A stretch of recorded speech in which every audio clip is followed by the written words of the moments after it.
नमस्कार साथियों, मैं अवनीश कुमार श्रीवास्तव एक बार फिर से ज्ञानंद एकेडमी के यूट्यूब चैनल में आप सभी का स्वागत करता हूं। हम पढ़ रहे हैं सिंधु घाटी सभ्यता, इंडस वैली सिविलाइजेशन के बारे में। आज इससे संबंधित तीसरा लेक्चर है मेरा पूरा। पहला जो लेक्चर था उसमें मैंने आपको सिंधु घाटी सभ्यता से संबंधित जितनी भी सारी बेसिक इन्फॉर्मेशन थी वो दी, उसकी क्या क्या विशेषताएँ थी, फीचर्स क्या क्या थे, वो सारा का सारा मैंने आपको बताया। देन सेकंड लेक्चर जो हुआ उसमें हम पढ़ रहे हैं सिंधु घाटी सभ्यता के प्रमुख स्थल। सिंधु घाटी सभ्यता के जितने भी सारे स्थल हैं उनमें से मैं आपको अभी कितने करा चुका हूँ। पहला मैंने आपको हड़प्पा के बारे में बताया, मोहनजोदड़ो बता दिया, लोथल बता दिया, चहुंदड़ो बता दिया, कालीबंगा बता दिया और सुतकांगेडोर बता दिया।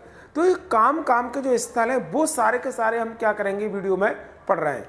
तो 6 स्थल मैं आपको बता चुका हूँ। आज का जो लेक्चर उसमें जितने भी सारे स्थल और बचे हैं इंपोर्टेंट एग्जाम की दृष्टि से, वो सारे के सारे क्या करूँगा मैं आज आपको सॉल्व कराऊंगा। आज हम पढ़ेंगे पहला रंगपुर, दूसरा है धौलावीरा और तीसरा कौन सा है, बनावले।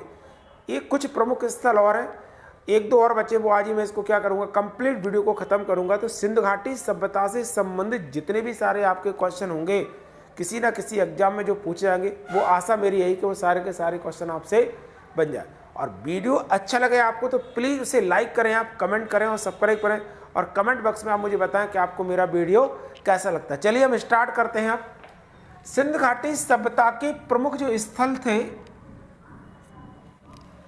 इन स्थलों में हम आज पढ़ना स्टार्ट करेंगे कौन सा, पहला रंगपुर के बारे में, है ना। तो पहला क्वेश्चन हमसे यही पूछ सकता है कि रंगपुर जो है वो कौन से राज्य में है।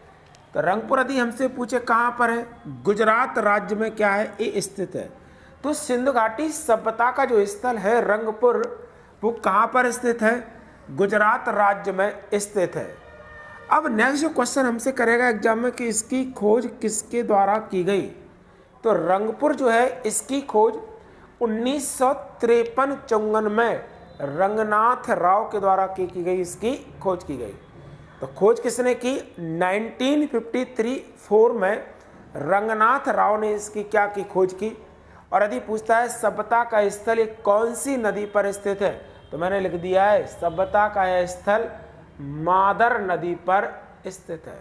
कौन सी नदी पर स्थित है, मादर नदी पर स्थित है। अब जो ये सभ्यता का जो स्थल है, तो यहाँ से हमें ना तो कोई मुद्रा प्राप्त हुई है और ना ही हमें क्या मिला, मातृ देवी की कोई भी मूर्ति प्राप्त हुई है। यहाँ से हमें हड़प्पा स्थल का जो प्रमाण है वो हमें प्राप्त होता है कि सिंधु घाटी सभ्यता के एक स्थल हड़प्पा था। इसका प्रमाण हमें कहाँ से प्राप्त हो जाता है, रंगपुर से प्राप्त होता है। तो कितने क्वेश्चन पूछ सकता है हमसे इससे। रंगपुर कौन से राज्य में है, गुजरात राज्य में है। खोज किसने की, रंगनाथ राव के द्वारा। कब की गई, 1953-4 में इसकी क्या की गई, खोज की गई। सभ्यता का स्थल कौन सी नदी पर है, तो मादर नदी पर स्थित है। यहाँ से ना तो हमें कोई मुद्रा प्राप्त हुई है और ना ही मातृ देवी की कोई मूर्ति। अगर हमसे पूछे कि क्या प्राप्त हुआ है, तो हम कह सकते हैं यहाँ से हड़प्पा सभ्यता के प्रमाणित होने का साक्ष्य जो है वो हमें कहाँ से प्राप्त होता है, तो रंगपुर से क्या होगा, ये प्राप्त होता है। अब दूसरा स्थल है धौलावीरा। तो धौलावीरा पूछेगा किस राज्य में स्थित है, तो धौलावीरा गुजरात राज्य के कच्छ जिले में स्थित है। कहां पर स्थित है, गुजरात राज्य के कच्छ जिले में क्या है, ये सभ्यता का स्थल स्थित है। यदि पूछता है कि इसकी खोज किसके द्वारा की गई, तो जो गुजरात राज्य में स्थित है धौलावीरा, इसकी खोज 1967-68 में किसने की, जगपत जोशी के द्वारा की गई। किसके मार्गदर्शन में की, तो रविंद्र सिंह बिष्ट जो थे, इनके मार्गदर्शन में जगपत जोशी के द्वारा इस धौलावीरा की क्या की गई, खोज की गई। एकमात्र ऐसा नगर है जो 3 भागों में विभक्त है। सभ्यता के जितने भी सारे स्थल हैं, यदि पूछता है कौन सा नगर 3 भागों में विभक्त है, तो एकमात्र ऐसा नगर धौलावीरा है जो 3 भागों में क्या था, पूरी तरह से विभक्त था। नगर के चारों ओर मजबूत दीवारों के साक्ष्य प्राप्त हुए, कि मतलब इसको पूरा सुरक्षा की दृष्टि से बहुत अच्छा मान सकते हैं कि चारों पर लंबी लंबी दीवारों के साक्ष्य प्राप्त हुए। और एक लंबे तालाब की खुदाई का प्रमाण खुदाई का जो प्रमाण है उसका भी साक्ष्य हमें कहाँ से प्राप्त होता है, इस धौलावीरा से क्या होता है, प्राप्त होता है। ऐसा बताते हैं कि सभ्यता का धौलावीरा सबसे बड़ा नगर यदि हमसे पूछे कौन सा है, तो धौलावीरा को हम क्या कह सकते हैं, इस सभ्यता का सबसे बड़ा नगर कह सकते हैं। 9वां नंबर का है बनावली। बनावली कहाँ पर है, हरियाणा राज्य में है। हरियाणा राज्य के हिसार जिले में क्या था, ये स्थित था। और इसकी खोज भी किसके द्वारा की गई, रविंद्र सिंह बिष्ट के द्वारा 1973 में इसकी क्या की गई, खोज की गई थी। यहाँ से हमें क्या प्राप्त होता है, तो उत्तर हड़प्पा कालीन संस्कृति के जो अवशेष हैं या सभ्यता के जो अवशेष है वो हमें कहाँ से प्राप्त हो जाते हैं, बनावली से प्राप्त होते हैं। सड़कों पर बने बैलगाड़ी के पहिए के निशान भी यदि हमसे पूछता है कहाँ से प्राप्त होता है, तो बनावली से प्राप्त होगा। मिट्टी का बना हल्का खिलौना, बहुत इंपॉर्टेंट है, मिट्टी का बना हल्का खिलौना।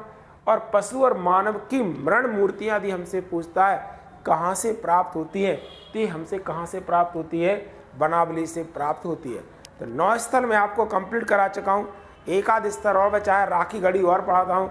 आज की क्लास में ये वीडियो हम क्या करेंगे, पूरा कंप्लीट कर दें। चलिए तो राखी गढ़ी को और पढ़ते हैं हम।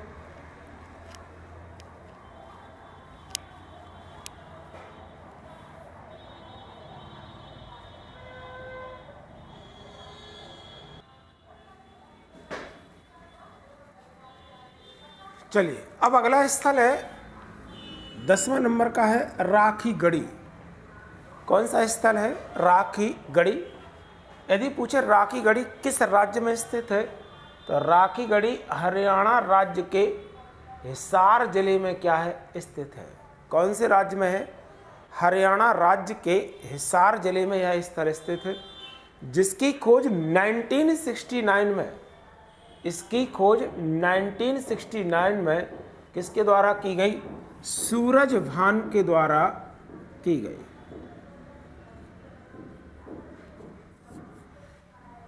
हरियाणा राज्य के हिसार जिले में है।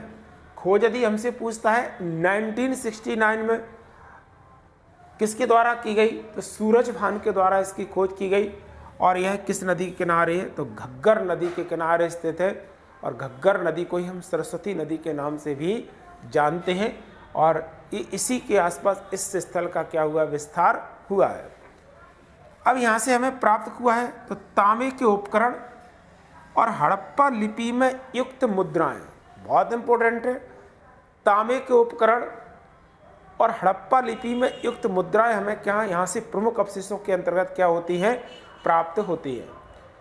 विश्व में सबसे प्राचीनतम सभ्यता का यदि प्रमाण हमसे पूछता है कहाँ से प्राप्त होता है, विश्व की सबसे प्राचीनतम जो सभ्यता है उसका यदि हमसे प्रमाण पूछे कि उसका प्रमाण हमें कहाँ से प्राप्त होता है, तो ऐसा बताते हैं कि राखी गढ़ी एक ऐसा स्थल है जहाँ से प्राचीनतम सभ्यता का प्रमाण प्राप्त होता है। और मार्च 2014 में इस राखी गढ़ी जो स्थल है, कब, मार्च 2014 में, मार्च 2014 में राखी गढ़ी को सभ्यता के सबसे बड़े नगर होने का दर्जा क्या किया गया, प्रदान किया गया।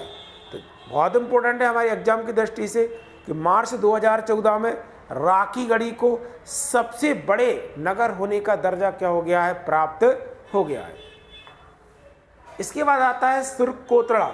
तो यदि हमसे पूछे सुरकोतड़ा कहाँ पर स्थित है, तो गुजरात राज्य के कच्छ जिले में क्या है, स्थित है। कौन, सुरकोतड़ा।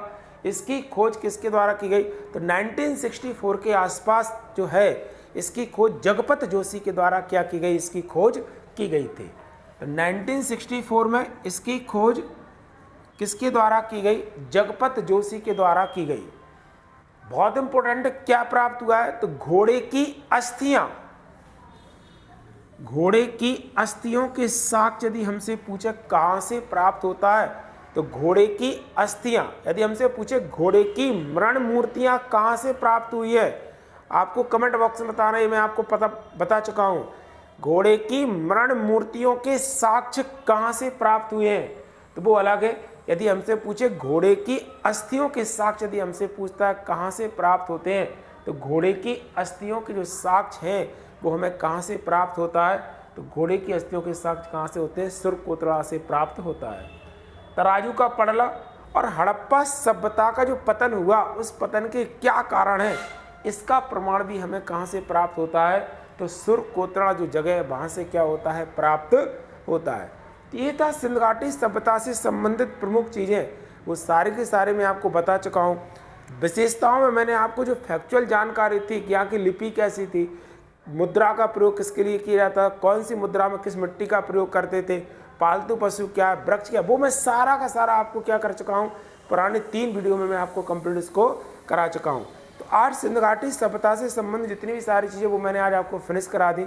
आशा करता हूँ कि आपको वीडियो अच्छा लगा। प्लीज़ अगर वीडियो आपको अच्छा लगता है तो उसे लाइक करें, कमेंट करें और मुझे कमेंट बॉक्स में आप जरूर बताएं कि आपको मेरा वीडियो कैसा लगता है। तब तक के लिए जय हिंद, जय भारत।